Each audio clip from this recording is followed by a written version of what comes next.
It's all over. It's all over. Hey, Alex. Are you okay down there? No. No, I'm not. The Oscars are over. I have to wait another 6 to 7 months before I can see another great movie. All I have until then are blockbusters. Oh, come on. Blockbusters aren't that bad. Don't be so pretentious. You don't understand. I thrive on art house and foreign cinema. I might as well just hibernate for the next couple of months. What if I told you that a movie was coming out starring a 2-time Academy Award-winning actor and a Golden Globe-winning actress? Oscar-nominated actors? Multiple Oscar-nominated actors.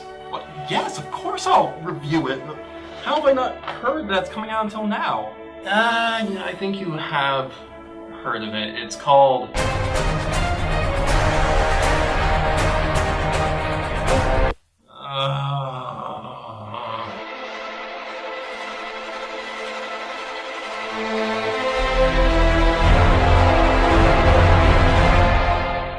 Hello and welcome to Tribe Choices at the Movies. I'm your host, Alex Bulova. So that opening sequence was a bit of an overstatement. I love art house cinema, but I also enjoy going to the Cineplex and watching a good old-fashioned summer blockbuster. However, nowadays, the summer blockbuster has become inextricably linked to the superhero movie. And there are a ton of them. In the past year alone, there's been 5, 6, 7, and most of them have been Marvel films. You got Deadpool, Ant-Man, The Avengers, 2. And meanwhile, there hasn't really been a single DC film since Man of Steel back in 2013. DC has been doing extremely well on the small screen with many of their TV series. By the way, go watch TV Talk. They're talking about superhero TV shows.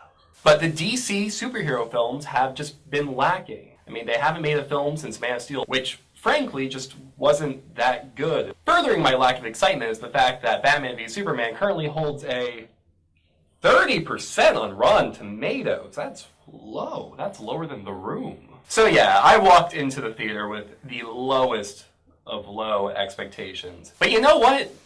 It's not that bad. It's not the best thing to ever happen to either of the superheroes, but you could do a lot worse, especially with, Fantastic Four last year. Ugh. Let's begin by talking about the actors. Ben Affleck played Batman, and you know what?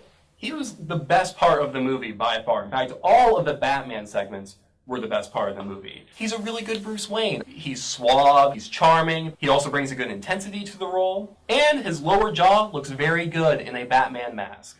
So, there you go. Returning as Superman is Henry Cavill, and he's fine. Superman doesn't really have a character in this film. He's just kind of torn between whether or not he should actually exist. And Henry Cavill does a fine job doing that. He looks good in the costume. He has chest hair at the top, which is a weird choice, but that's a directing thing. Amy Adams also returns, playing Lois Lane. She's good as well. I don't actually have a lot of complaints about most of the acting in the film. Jeremy Irons is great as Alfred as well. I wish he'd been in more scenes. However, the worst part of the film was Jesse Eisenberg as Lex Luthor. My goodness gracious. So when he was initially cast as Lex Luthor, I, went on the internet and I saw people complaining about that. And I thought, okay, it's Jesse Eisenberg. He's an Oscar-nominated actor. He's going to do a fine job in this, right? No, he did not. I don't know Lex Luthor from the comics. I don't know what he's supposed to be.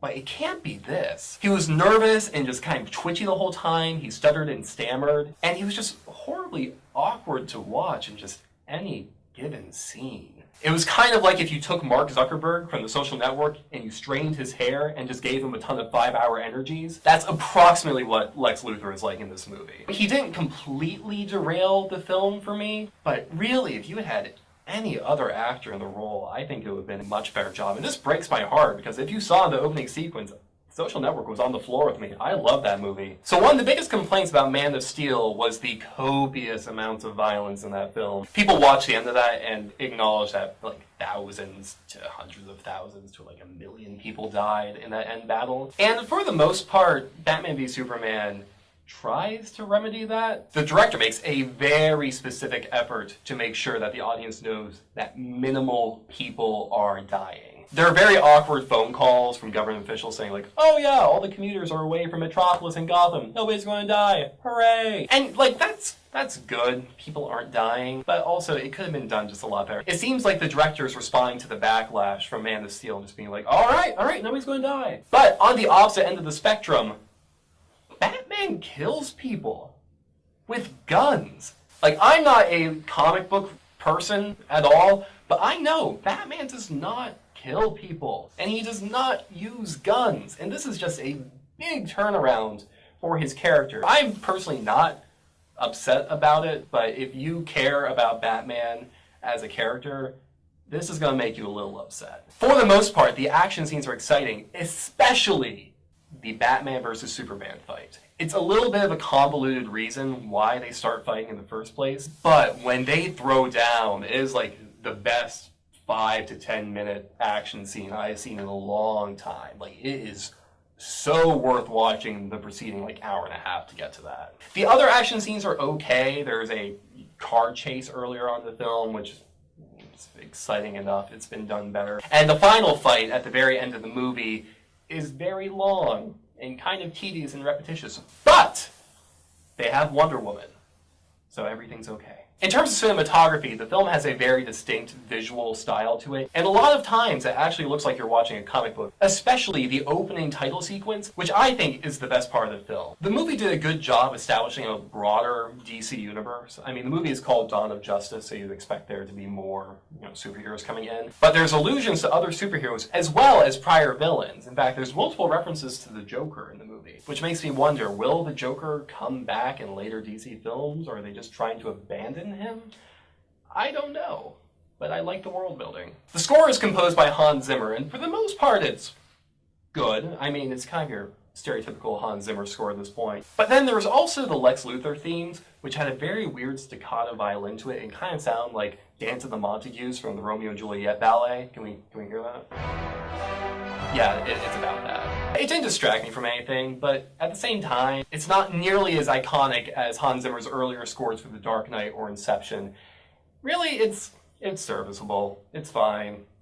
It's not worth buying on iTunes. So there were a lot of things I actually liked about Batman v Superman. The acting, for the most part, was pretty good, especially on Ben Affleck's part. Snyder's direction had a cool visual style to it, which worked most of the time, and the score was fun to listen to when I could hear it over the sound of explosions. However, a lot of people have complained that the dark tone of the film kind of ruins it for them, to which I respond, not really. I mean, if you're going into this expecting a Marvel film with the lighthearted humor of that, you're not going to get this. But if you're a fan of the Dark Knight trilogy, this is what you come to expect. I don't know why people are complaining that this is humorless. I laughed several times. I mean, some of it was because of unintentional humor, but there are actual jokes that I laughed at. The real problem is, once again, Lex Luthor. Does he have a motivation in this film? I've spent the last 24 hours trying to figure out what Lex Luthor was trying to do, and I don't get it. I don't understand why he wants anything to happen. And that's an issue when the crux of the film is Lex Luthor. I mean, yeah, the movie's Batman v Superman, not Superman v Lex Luthor, but there still is a villain that is driving the plot. But I don't understand what he's trying to get. Also, if there's one thing that I hate in the final fight sequence in blockbusters, it's when this monster comes in from nowhere and just starts tearing apart the town. I've seen that in so many superhero movies, just some nameless villain comes in at the very end. And I was really hoping this wouldn't happen in Batman v Superman, but lo and behold, some random villain comes in at the last second and starts destroying things. And then they have to fight that instead of the previously established villain. So yeah, there's problems with the ending, especially after the Batman v Superman fight. It kind of just goes downhill from there. And the last 10 minutes of the film could have totally been cut. I'm not going to spoil anything for you, but the film banks on you believing that something happened, which you clearly know did not happen. And really, it just feels redundant to spend so much time focusing on that. But overall, it's not a bad movie. Like, if you go online, you see people talking about it, they're giving it, like, terrible scores. They're saying it's one of the worst superhero movies ever. I don't see that. For what it was, it was pretty entertaining. I wasn't bored except for the final fight, which granted is an issue. But overall, if I had to give it a score, I would probably say it's worth renting from SWEM when it comes next semester. So thank you for joining me here at Tribe Choices at the Movies, and make sure you come back next time when hopefully I'm reviewing something that is not a summer blockbuster. Please. Anyways, have a great week, and I'll see you next time.